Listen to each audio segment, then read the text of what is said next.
Solar সিস্টেমের প্রতিটা গ্রহে মাটির দাম শুনলে তুমি পুরো অবাক হয়ে যাবে। প্রথমেই মার্কারি মানে বুধ গ্রহ।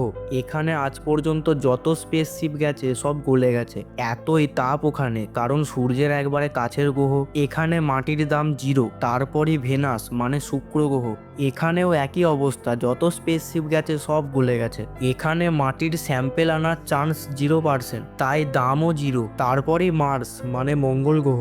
এখানে মাটির দাম 40 লক্ষ টাকা পার কেজি, কারণ নাসার মার্স স্যাম্পেল মিশনে পৃথিবীতে মাটি এনে দিতে এতটাই খরচা হবে। তারপরেই জুপিটার মানে বৃহস্পতি গ্রহ।